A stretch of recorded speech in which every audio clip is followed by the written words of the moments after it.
Hello friends, வணக்கம். Welcome back to happy home makers kitchen. இன்றைக்கி ஒரு சூப்பரான சர்க்கரை பொங்கல் ரெசிபி. அப்போமா சர்க்கரை பொங்கல்னாலே நமக்கு அந்த வெல்லம் வாசனையும் நெய் வாசனையும் முந்திரி பருப்பு ஏலக்காய் வாசனையோட நமக்கு என்னென்னமோ ஞாபகம் வரும் இல்லையா? ஆனால் இந்த சர்க்கரை பொங்கல் வந்து கொஞ்சம் வித்தியாசமானது. கரும்பு சாறில் பண்ண சர்க்கரை பொங்கல் ரொம்ப ஹெல்த்தியான ரொம்ப சுவையான ஆரோக்கியமான ரெசிபி இது. வாங்க இதை எப்படி செய்கிறதுன்னு பார்ப்போம். இந்த மாதிரி ஒரு பாட்டிலில் நீங்கள் கேட்டிங்கன்னா கொடுப்பாங்க.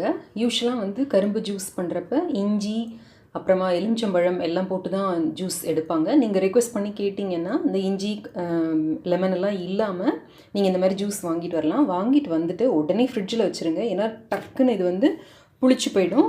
ஸோ இதை வந்து ஒரு பேனில் திரும்ப வடிகட்டிக்கலாம். அவங்க என்ன தான் வடிகட்டி கொடுத்தோம்னாலும் நம்ம இன்னொரு தடவை வடிகட்டிக்கிறது நல்லதுங்க.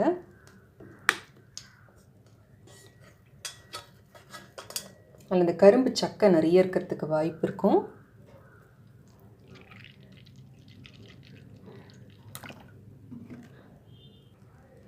அவங்க ஒரு 4-5 வடிகட்டி கொடுத்தது தான் அப்போ கூட எவ்வளோ இருக்குது பாருங்கள். ஸோ வடிகட்டி எடுத்துக்கோங்க. இப்போது இதை நம்ம அடுப்பில் வச்சு நல்லா காய்ச்ச போகிறோம். கரும்பு ஜூஸ் வந்து உடம்புக்கு ரொம்ப நல்லதுங்க. எங்கே பார்த்தாலும் விடாமல் கிடச்சதுன்னா குடிங்க கண்டிப்பாக. இதை சாப்பிட்டா நமக்கு வந்து சர்க்கரை ஏறும், நம்மளோட பிளட் சுகர் பாதிப்படையும்லாம் நீங்கள் பயப்பட வேண்டாம். ஏன்னா உலக அளவில் வந்து நம்மளோட இந்த சாப்பிட்ற பொருட்களில் இருக்கிற சர்க்கரை வந்து நம்ம உடம்பில் கலக்கிற ஸ்பீடை வச்சு கிளைசிமிக் இண்டெக்ஸ் அப்படின்னு சொல்லிட்டு ஒரு அளவீடு கொடுத்துருக்காங்க. இந்த அளவீடு குறைவாக இருந்ததுன்னா நம்ம யார் வேணால் அதை சாப்பிடலாம் அப்படின்னு அர்த்தம். அந்த அளவீடு அதிகரிக்க நம் ரத்தத்தில் சர்க்கரை அளவு கலக்கிற விகிதம் வந்து ரொம்ப ஜாஸ்தியாகும். அதனால் வந்து அந்த பொருட்களெல்லாம் ஒன்று அவாய்ட் பண்ணணும், இல்லை மிதமாக சாப்பிடணும் அப்படின்னு சொல்லுவாங்க. அப்படி பார்த்தா இந்த கரும்பு ஜூஸோட கிளைசிமிக் இண்டெக்ஸ் அளவீடு வந்து வெறும் 43 தாங்க. ஸோ அவ்வளோ மெதுவாக தான் இது வந்து ரத்தத்தில் கலக்கும். அது மட்டும் இல்லாமல் இதில் கால்சியம், மெக்னீஷியம், பொட்டாசியம், சோடியம், அயன்னு எல்லா சத்துக்களும் இருக்குது. நுண் சத்துக்கள், விட்டமின் சத்துக்கள் எல்லாமே இருக்குதுல. அதனால் இது வந்து உடம்பையும் குளிர்விக்கும், நம்ம உடம்புல இருக்கிற நச்சு எல்லாத்தையும் அகற்றும் இது. அதனால் இது வந்து உடம்புக்கு ரொம்ப நல்லது. இப்போ இதை அடுப்பில் வச்சு நல்லா காய்ச்சிக்கலாம். நான் ஒரு கப் அளவுக்கு பச்சரிசி எடுத்துருக்கேன். இப்போ இதை நல்லா களைஞ்சிட்டு ஒரு அரை மணி நேரம் நல்லா ஊற வச்சுக்கலாம். இந்த மாதிரி இது நல்லா கொதிக்க ஆரம்பித்து அதில் இருக்க அந்த பச்சை வாசனை போனோடனே நம்ம இதை யூஸ் பண்ணலாம். இப்போ இந்த ஒரு கப் அரிசியை நல்லா அரை மணி நேரம் ஊற வச்சு களைஞ்சி எடுத்து வச்சுருக்கேன். இந்த ஜூஸ் வந்து நல்லா நம்ம இந்த பச்சை வாசனை போக கொதிக்க வச்சுருக்கோம். இது வந்து 2.5 கப் அளவுக்கு இருக்குது. இப்போ இந்த 2.5 கப் அளவை இதில் ஊற்றி நம்ம வந்து ஒரு 4 விசில் வச்சு நல்லா குழைய வேக வச்சு எடுத்துக்க போகிறோம்.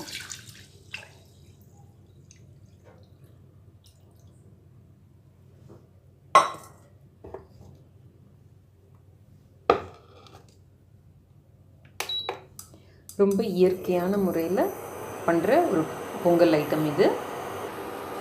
இந்த கரும்பு ஜூஸை கொதிக்க வைக்காமல் இதில் ஆட் பண்ணிடாதீங்க. நல்லா கொதிக்க வச்சு அந்த பச்சை வாசனை போனதுக்கு அப்புறமா இதில் ஆட் பண்ணுங்கள்.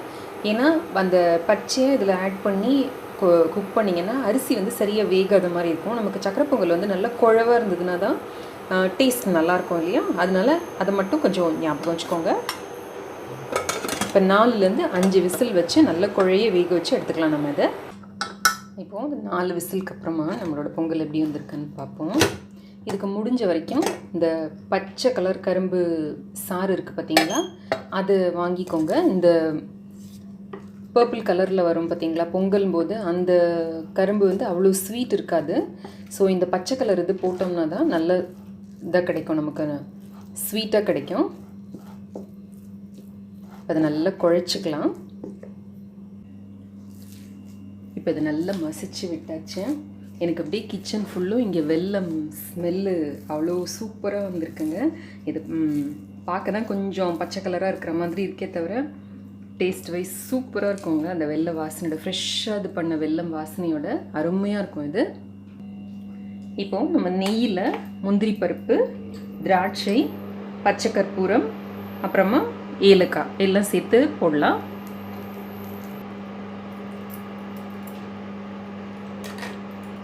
முந்திரி பருப்பு சேர்த்துருக்கேன், திராட்சை,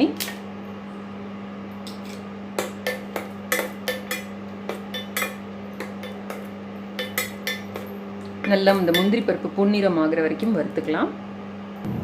இப்போ நம்மளோட முந்திரியெல்லாம் நல்லா கோல்டன் கலருக்கு வந்திருக்கு. இதை எடுத்து இதோட போட்டுடலாம். உங்களுக்கு இந்த சக்கரை பொங்கல் வந்து ரொம்ப கெட்டியாக இருக்கிற மாதிரி தோணுச்சுன்னா கொஞ்சமாக தண்ணி, ஒரு அரை கப் அளவுக்கு தண்ணி எடுத்து நல்லா சூடு பண்ணி இதோட சேர்த்து கலந்திங்கன்னா நல்லா சாப்பிட்ற அளவுக்கு வந்துடும். இது வந்து கொஞ்சம் ஆற ஆற டைட்டாக ஆகிற மாதிரி இருக்கும். அதனால் கொஞ்சம் வெந்நீர் ஆட் பண்ணிக்கலாம். நான் ஒரு அரை கப் அளவுக்கு தண்ணி சூடு பண்ணிகிட்ருக்கேன். இதில் வந்து பச்சை கற்பூரமும் ஏலக்காயும் போட்டு நல்லா பொடி பண்ணி வச்சுருக்கேன். கொஞ்சம் சுகரோடு சேர்த்து மிக்சியில் போட்டு பொடி பண்ணி வச்சுருக்கேன். அப்போ வந்து வாயில் வந்து அகப்படாமல் இருக்கும் இல்லையா, அது திப்பி திப்பியாக இல்லாமல் இருக்குங்கிறதுனால இதில் ஒரு சிட்டிகை ஆட் பண்ணிக்கிறேன். இப்போ இந்த தண்ணி நல்லா சூடானோடனே இதையும் போட்டு நம்ம கலந்துக்கிட்டோம்னா நம்மளோட கரும்பு சாறு சர்க்கரை பொங்கல் ரெடி. ரொம்ப இயற்கையான முறையில் பண்ணுற கரும்பு சாறு சர்க்கரை பொங்கல் ரொம்ப அருமையான டேஸ்ட்டாக இருக்கும். நம்ம நார்மல் சர்க்கரை பொங்கலில் விட அந்த வெல்லத்தோட டேஸ்ட் வந்து அவ்வளோ நல்லா தெரியுங்க அதில். இப்போ நம்மளோட தண்ணி நல்லா கொதிக்குது.